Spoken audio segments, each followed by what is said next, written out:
All righty. Good evening, everybody. This is Dr. King, and tonight I will be presenting a presentation on enhanced study skills. Last week I told you ladies it was going to be on critical thinking, but I actually read my presentation topics chart wrong, and critical thinking is actually next Thursday. So tonight is going to be enhanced study skills.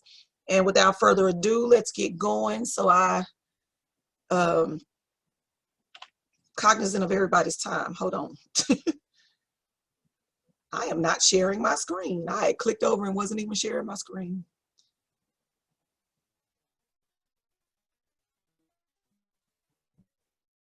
As always, if you guys have any, type them in the chat box and I will address them then. I'm trying to move some stuff around so I can see. All right, enhanced study skills. As always, I have to introduce myself. So good evening. My name is Dr. King. And who I am 800 Link apartment living complex, as you see in the picture. I'm also what's considered a resident professional for TI communities. Give me just a second, ladies. Hold on, I have to stop my screen sharing. I got some stuff going on my end that is annoying my internet connection already.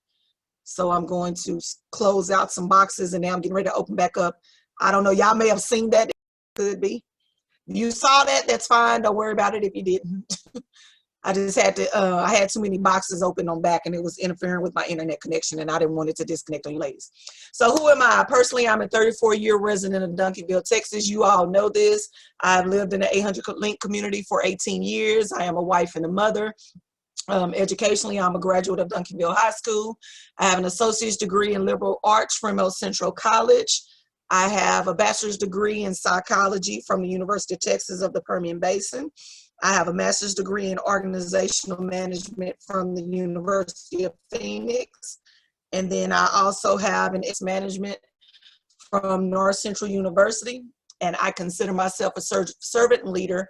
And so my servant leadership roles are 25 plus years working in corporate America in various industries. I also have 12 years working in higher ed, teaching business, management, leadership, human resources, social sciences, humanities, motivation and professional development courses. I am a 12-year girls grassroots basketball coach for the Lady Panthers Girls Basketball Association. I have 12 years of working as a parent volunteer for Duncanville ISD. I've been both president and vice president of PTA here in Duncanville, and I've served in various roles for various sports leagues in the DFW Metroplex. And last but not least, I am a volunteer deputy registrar for the Dallas County Election Department. And I'm supposed to be working the election this year, but I'm not sure yet. So if I am, I'll let you ladies know. Oh man, if so, which TI communities pillars does this presentation focus on? Community building is one of them, and then education is the other, really, and then he wants to go away.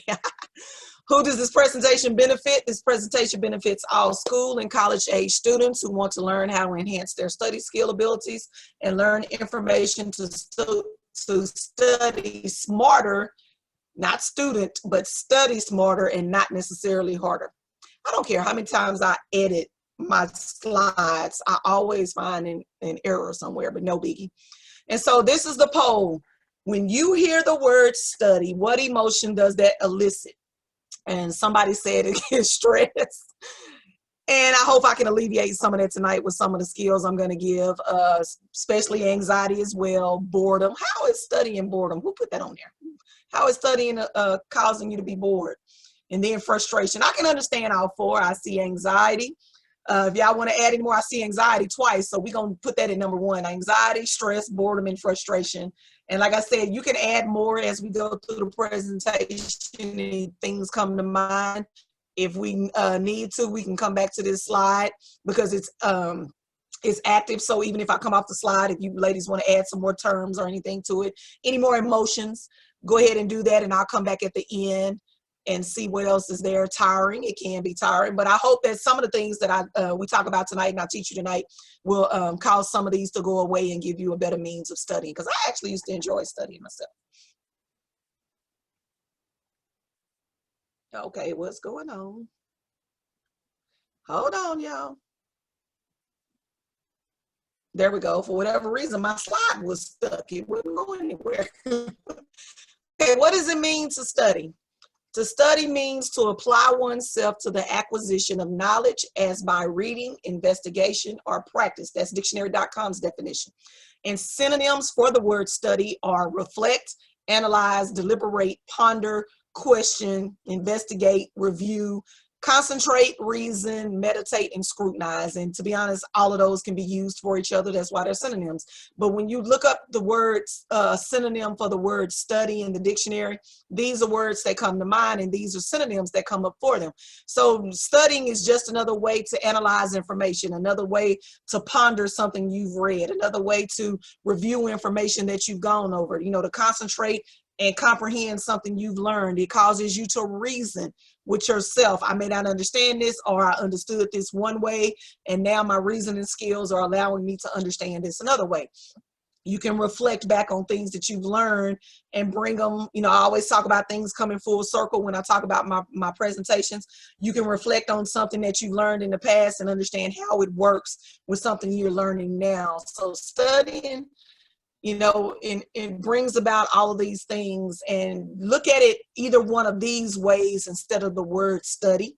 Say, hey, I'm going to go analyze now. Sounds cheesy, but hey, you look at something a different way and it just might work for you. And so study skills 101 is studying effectively, requiring a number of different skills to include integrating one's learning style. Remember, I did a whole presentation on learning style being auditory, kinesthetic, or visual. And so one thing that you have to do when you're studying, you have to know your learning style. Otherwise, you're spinning your wheel. And when you don't know your learning style, remember, I told you, they always try to say that anybody can learn any way. However, that is true. However, you still have a way that you learn best. And so when you know which way you learn best, then it makes your study sessions a lot easier and you're comprehending information better, because you are now doctoring your study methods to the way that you learn best. Maybe you need to watch videos versus reading, or maybe you need to, have your book be read to you. If you're auditory, maybe you got to have a book in your hand versus looking at it on screen if you're kinesthetic. Remember, auditory, you need to hear; visual, you need to see it; kinesthetic, you got to have something in your hands. So if you know your learning style first, that's the first step to effectively studying. The second thing is applying time management. And I talk about time management in almost every presentation that I have, just about. You have to learn to manage your time. We all have the same 24 hours, but to be effective with those 24 hours, you have to learn to manage your time. And that means using some type of time management schedule. There are thousands of them out on the internet. I have one. If you need it, just email me and I'll send it to you. But you have to learn to manage your time. And especially Sierra and Makia, when you get ready to go off to college, managing your time is going to be the one thing that you are either going to learn or you're going to get overwhelmed really quickly. You got to learn how to prioritize your work. Prioritization of work skills, say that 20 times. But prioritize your coursework. You got to know which classes that you have to study for, first. And we'll talk about that when we get into triaging your coursework. And then organizes one's study space. You have to have a space, where some people have to study by themselves. They have to have quiet time. They can't be alone, or they may need music, or you can study with a group of people and be effective, but you have to know and organize how you study best. And then use a reliable study method. The one I like is the SQ3R. I am having issues tonight. The SQ3R method we'll get into that as well, but it is actually a very effective study method. And then effectively retaining all of that material that you've studied, because that's the other issue. Are you studying to actually learn, or are you studying just to remember enough information to pass the test? Two entirely different things, and we'll get into that as well. And then developing rapport with your teacher or instructor. It is very important that you learn to do that, because it'll come in handy and sometimes. And so, do you understand your learning style? Remember, the first thing was to understand your learning style. So do you understand your learning style? And remember, a learning style is defined as the preferential way in which the student absorbs, processes, comprehends, and retains information.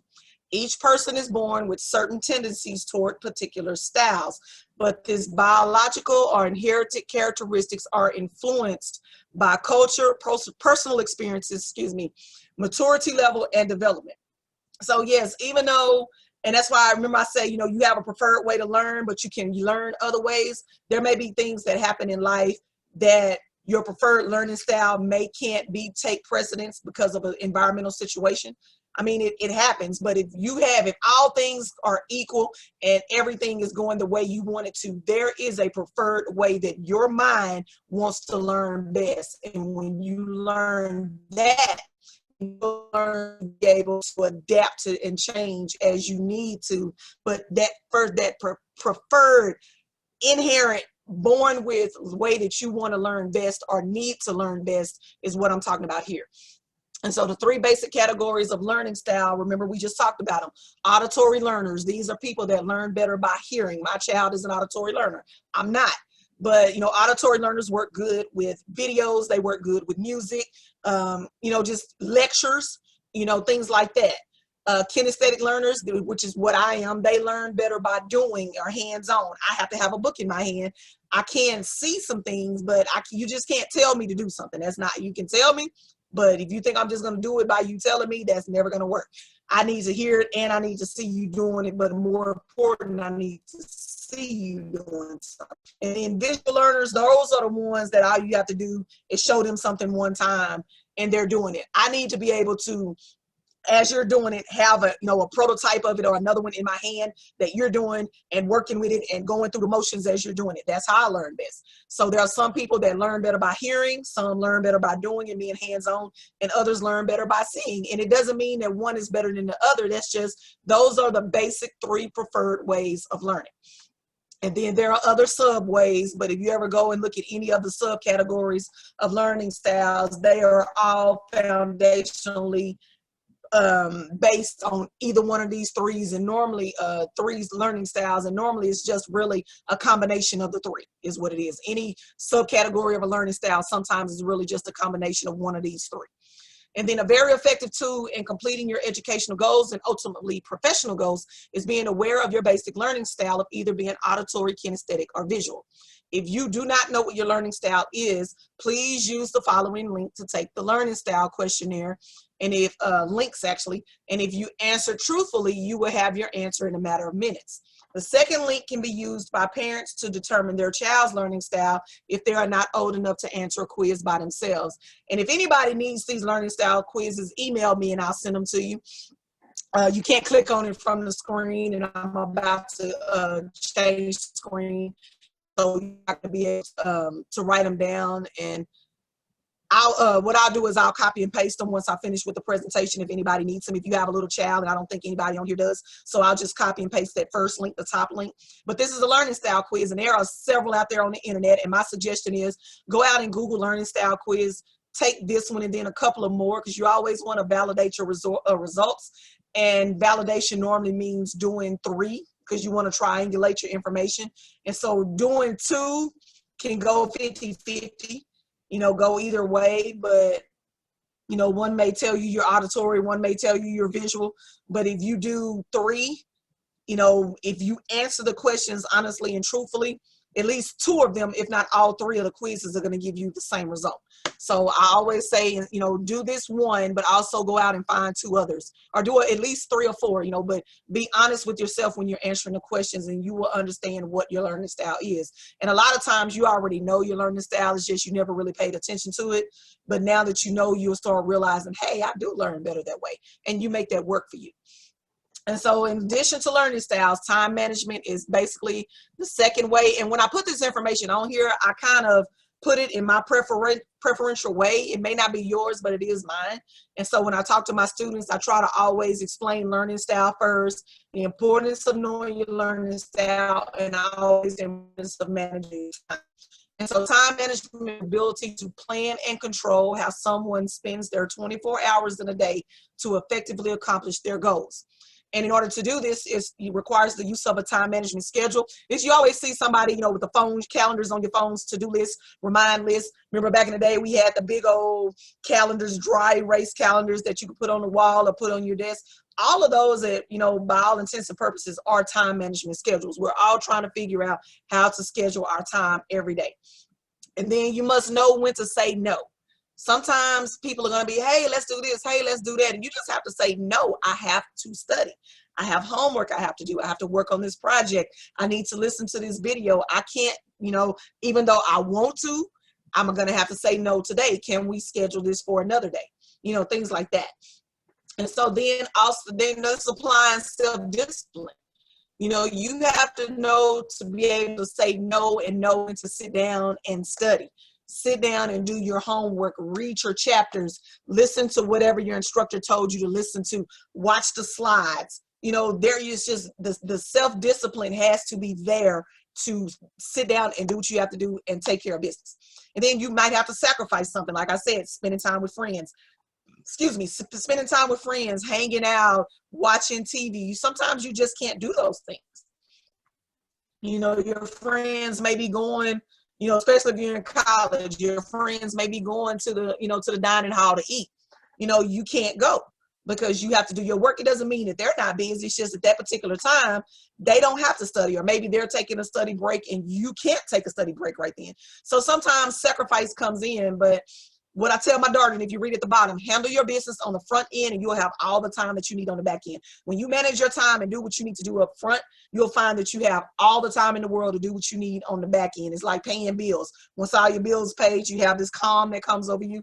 It's the same thing with your time management with studying.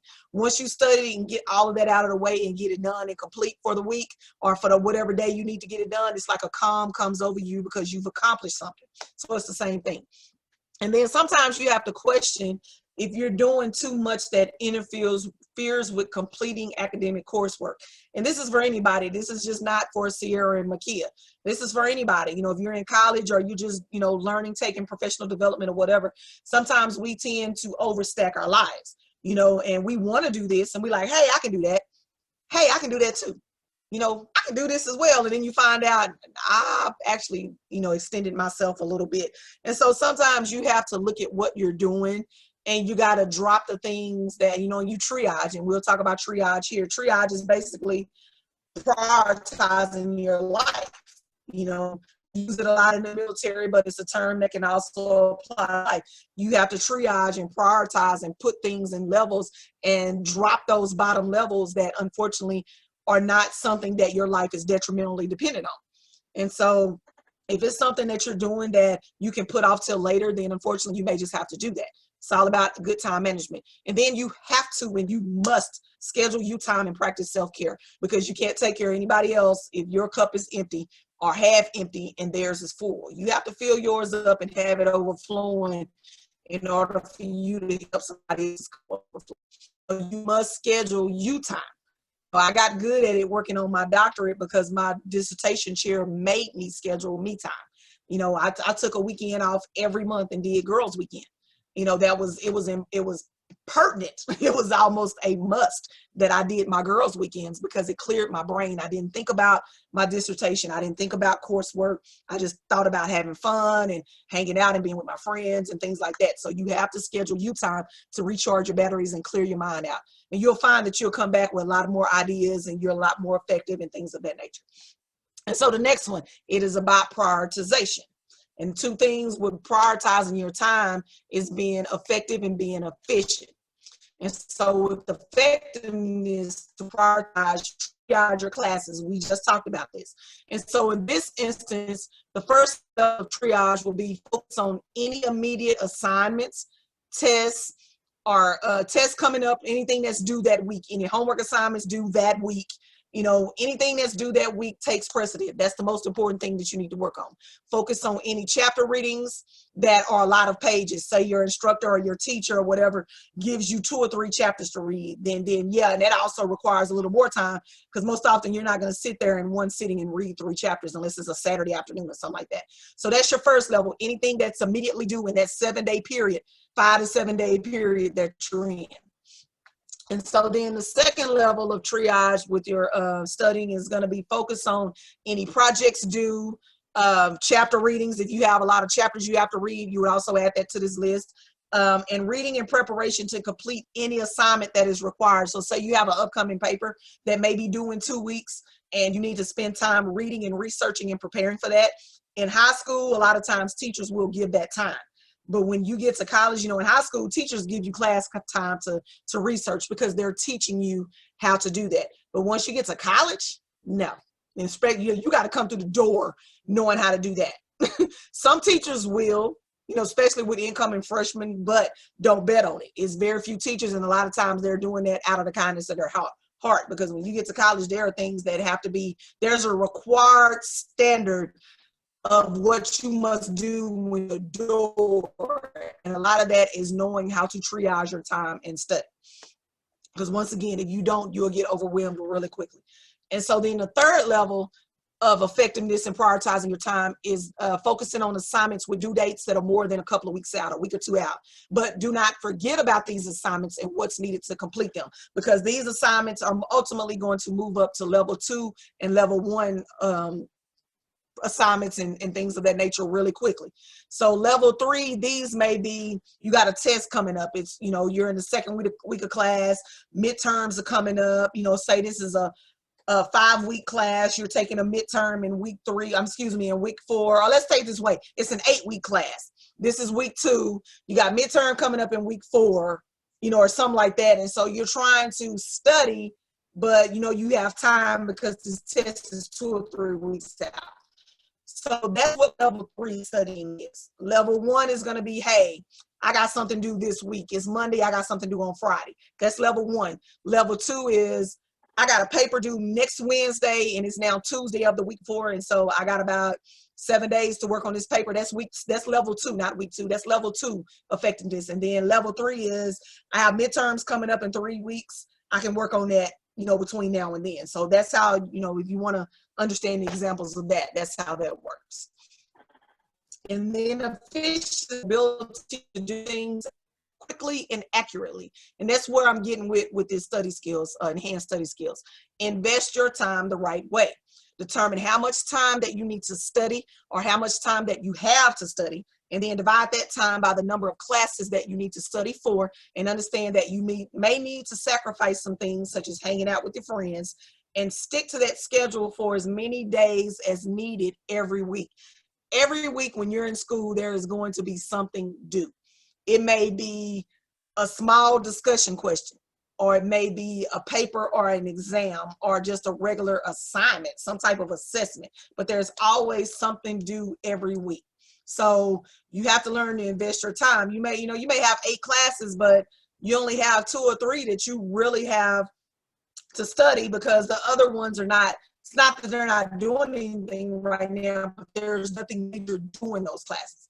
You may only have a discussion question, and depending on what you have to read to answer that discussion question, stuff like that. So I'm saying there are very few times, especially even in college, where all of your classes are going to have one assignment due one week.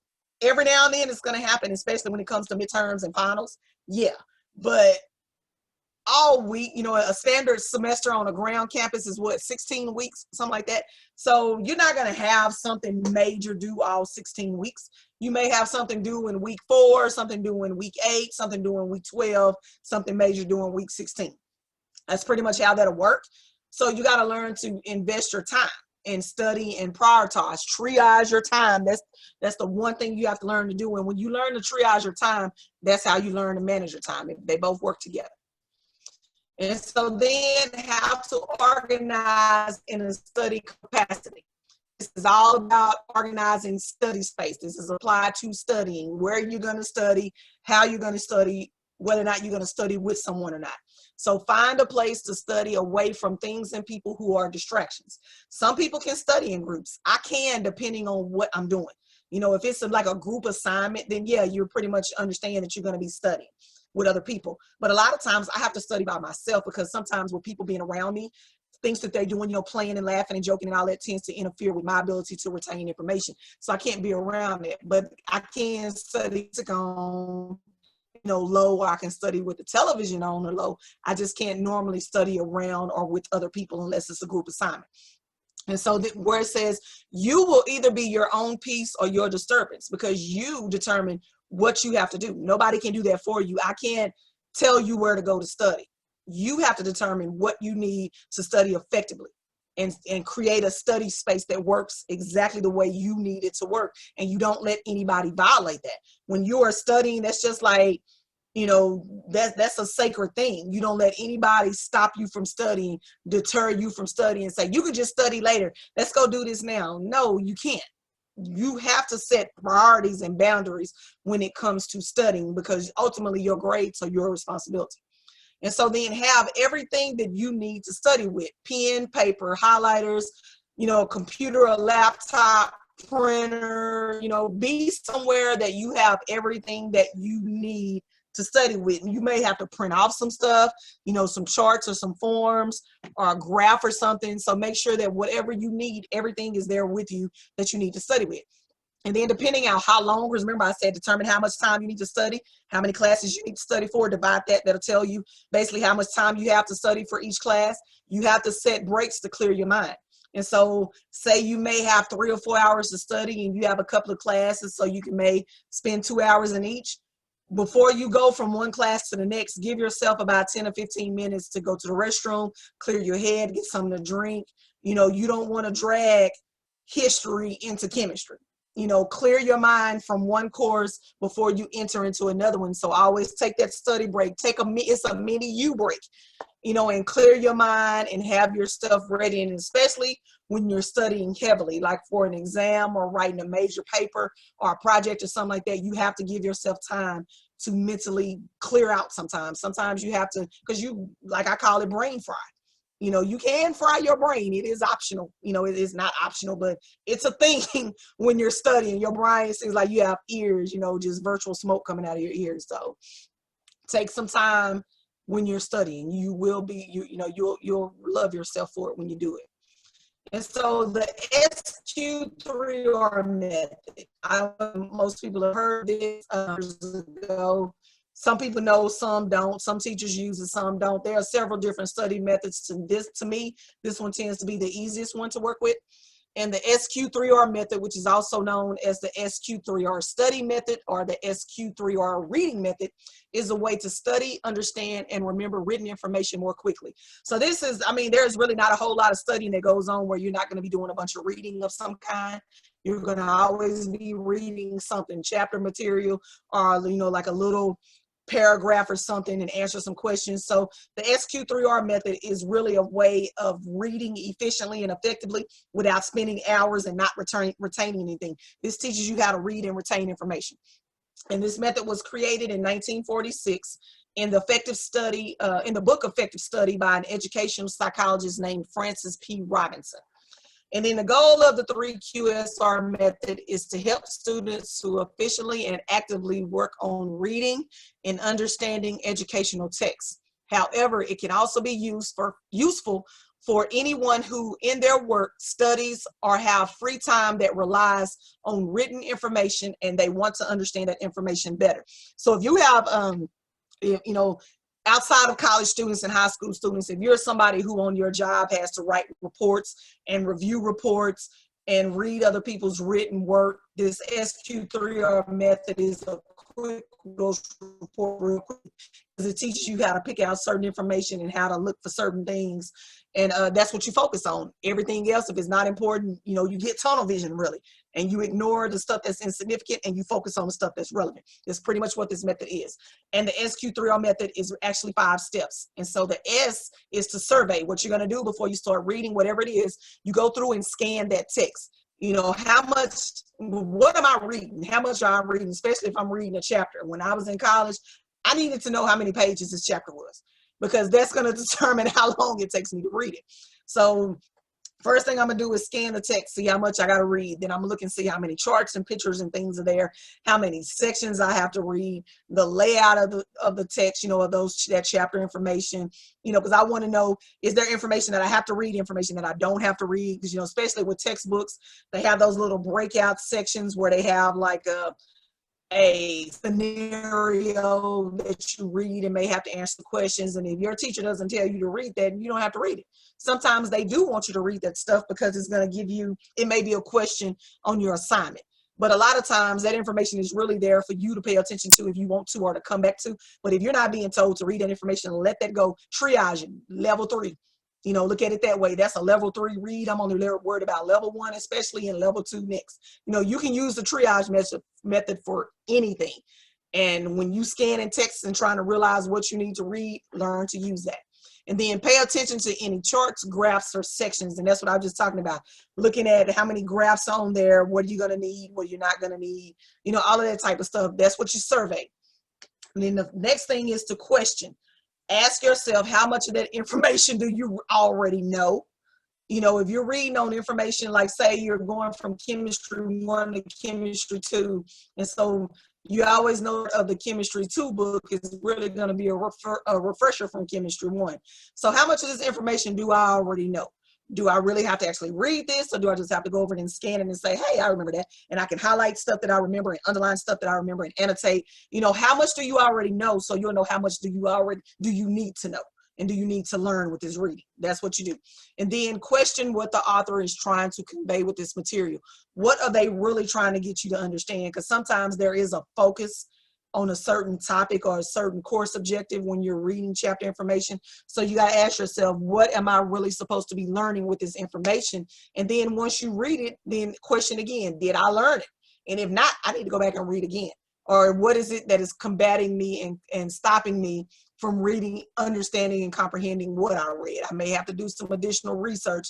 Like I tell my daughter, sometimes you got to go to YouTube, because YouTube has a video on everything. And if you read something in a book and you don't understand it, or even if you hear a lecture and you don't understand it, go find it on YouTube. And there are 1,000 different ways that 1,000 different people have presented something on that one topic, and you will find one that makes you understand. And so then the next thing, which are the 3 R's, are read, recite, and review.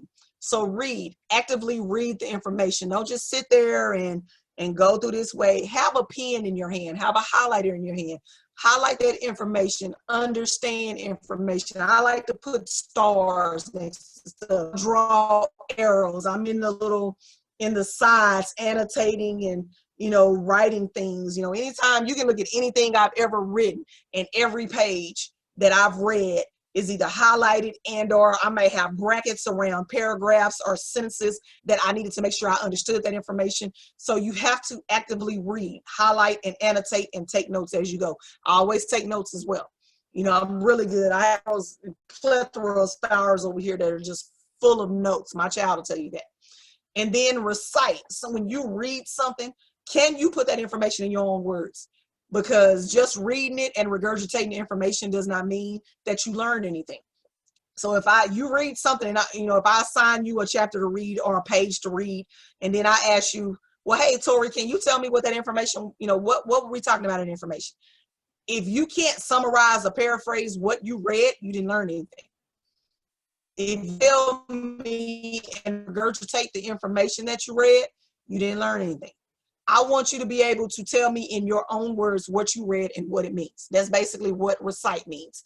Tell me in your own words what you just read and what it means. If you can't do that, you didn't learn anything. And so then review. Once you read, review all of the relevant information. Again, go back through and look at everything you highlighted. And you'll notice that when you read something, if you put it down for a couple of minutes or a day or so, and then come back to that information, you might find out that you may have needed to highlight the sentence above it, or in front of it, or in the sentence behind it. So go back and review what you read and what you highlighted and starred and bracketed and all that. And you will find most often that you will also add some additional information to it. And that's fine, because that just means that you did learn and you realized that, hey, I need to add this information as well. I need to know this as well. And so the SQ3R method is survey, S, question, Q, read, recite, review, the 3 R's. It's the easiest method. There are others out there, but I didn't talk about those because this is the easiest one that most of my students, and myself for that matter, was able to utilize and be successful with it. And when you learn to do this, you'll actually learn to be a lot more efficient. Remember, with prioritizing, you have to be effective and efficient. This actually prioritizes your time when you're studying, and you become a more effective learner, and you're efficiently using that information to learn. So it's all coming full circle. And then effectively retaining that information. I hit the wrong thing. Hold on, ladies. There we go. I was trying to move a box and move the slide. Effectively retaining material and course content is the last thing. So after you've gone through the SQ3R method and you've read and you've highlighted and you've annotated and all of that, Are you studying to learn that information, to use it and build on, especially if you are in high school, and more importantly, if you are in college? Because in college, you are working towards a degree. And this is really applies, I mean, it applies to every class, but definitely when you are working on your core degree classes, you have to learn that information, because every class after that builds on the one before. So you have to question whether you are studying to learn that information, or are you studying to retain just enough information to complete a test. And a lot of times in high school, are really just learning enough information to complete that test, and then it's out of sight, out of mind. And that can't happen when you're in college. You have to learn that information to be able to build on it, because every class starts at the basic level and it gets more advanced until you complete your degree plan. So in high school, I tell my daughter, learn that stuff now. Don't wait till you get to college and get overwhelmed because you got to learn a whole new way of studying. Learn these study skills now, work on this stuff now, so by the time you get to college, you're mastering. You're not learning, you're mastering your study skills.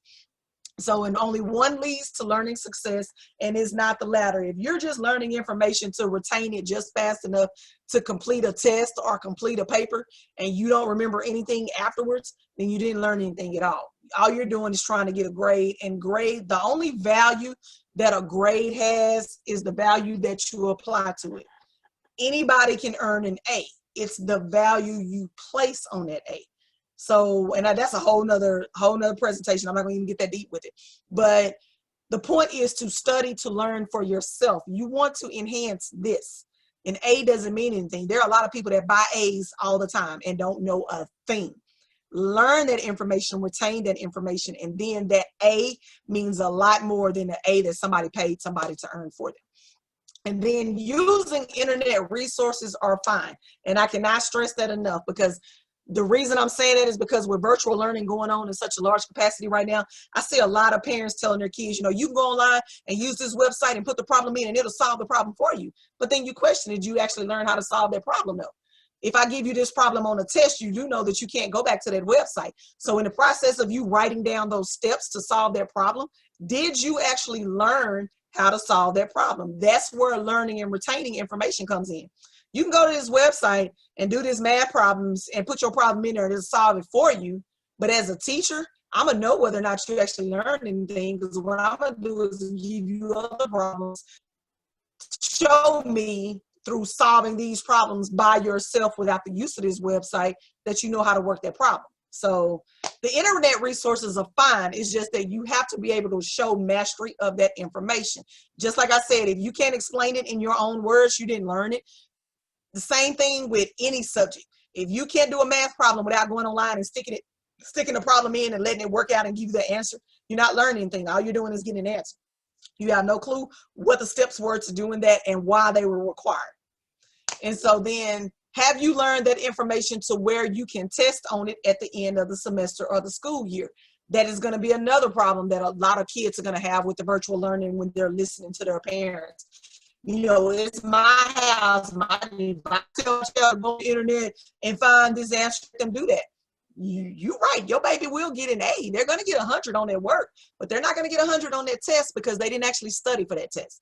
They didn't learn how to do those problems, and this is different than learning problems one way and then the teacher presents the problem in a completely different way. I've had some issues with that. But when you are a child or a parent and you're telling your child to go out on the internet and find the answer to something, it's there. The problem is, did you learn that information, or did you just go out and get the answer so you can get that grade, which you didn't put any value on at that point because you didn't study the information. You just went out there, found it, wrote it down, turned it in, and all you wanted was that A. But what does that A really mean to you when you had, and it's not even cheating. I don't even call using internet resources as cheating. I call it putting a value on something. If you value your education, you're going to do everything required to learn. If you're just going out on the internet finding answers, then are you really learning to the extent that you can? The internet can be a wonderful resource. Like I tell my child, with virtual learning, the one thing that virtual learners have that school, ground campus students don't have is the ability to have the internet right there at their fingertips. You can use the internet Just use it the right way. Use it for good, as my friend would say. Use it for good. And so then and I tell my daughter this too, and apparently she's listening because her teachers tell me all the time that she does this. Develop a rapport with your teacher and your instructor. It goes a long way. It goes a long way. If you are confused or need clarification on something, ask. Don't just do the assignment and turn it in, and then if you fail and come back to me and I say, well, did you actually understand the assignment? Well, no. Well, why didn't you say something? I don't know. If you are confused, and these are my adult college students. I'm not even talking about high school kids at this point. I'm talking about my adult college students. If you are confused or need clarification on something, ask for clarification. That is the very basic of what a teacher does. Also, ask for a grading rubric for every assignment. Most teachers now in most school districts, most colleges now have to report, have to give out a grading rubric, because it creates a grading standard for every student to be graded on. Back in the day, rubrics were there, but they weren't really used, and teachers were grading different ways. Kids have different grades, and none of them were really pitted against each other. Well, a grading rubric, you're not pitting one child's assignment against another child's assignment. You're grading based on the rubric. This is what needs to be there to get an A. This is what needs to be there to get a B. This is what wasn't there as to why you got a C, and none of this was there, and that's why you failed. So a grading rubric comes in handy for teachers. And then always approach your teacher or instructor in a professional manner, regardless to what is going on. And this applies to both students and parents. And I've had my times where I've had to approach teachers, but by the time that I have an issue with a teacher to where I am not being professional, we have gone back and forth for a long time and nothing has been resolved. But there are people that act like they can't talk to teachers unless they're coming to them, like they say, out the side of your neck and being disrespectful, and they want to cuss, and why ain't my child doing this, and why do you do that? When did you ever ask your child why they didn't do this? Most often when kids are failing, they know they are failing. It is not a surprise because they didn't do the work. If your child didn't do good on this paper, did you research for it? Did you look at the grading rubric and make sure you had everything in there? Because if I go to the teacher and the teacher tells me that you didn't do, or this is what was missing, then we have a problem. So with students, having a rapport with your teacher goes a long way, because I know for myself, with my college students, those college students that came to me accurately and correctly, which is what I call, you come to me correctly, I'm gonna look out for you. If it's, you got a end of semester and the class is over and you 1 point from an A, and I've thought back and looked at some of our conversations and see how you treated me, and what type of, professionalism, if any, that you came to me with, I'm gonna give you that 1 point. You don't come to me correctly, I'm gonna keep you at that 89. And that is a difference in GPA from an 89 to a 90. Remember, same thing with high school grades. A is 4 points, a B is 3 points. Same thing in college. An A is 4 points and a B is 3 points. So that GPA is different when you factor in 4 points versus 3. So building a rapport with your teacher goes a long way.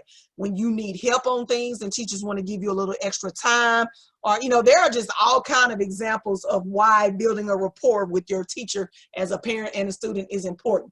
Don't just go to your teacher when things are wrong. Don't just go to teacher, when something happens or your child is failing. If the only time as a teacher I hear from you is if your child is failing, you don't ever call me, not call me, but we're not developing any type of rapport in between time. We haven't held any conversations via email, telephone. You haven't come to any parent-teacher meetings. And the only time that you're now calling me now is, we're coming up on the end of the 6 weeks or 9 weeks your child is failing, and you just now calling me at 9 weeks on Friday at 3 o'clock and want to know why little Jimmy is failing. And ma'am, did you go back and look in the grade book?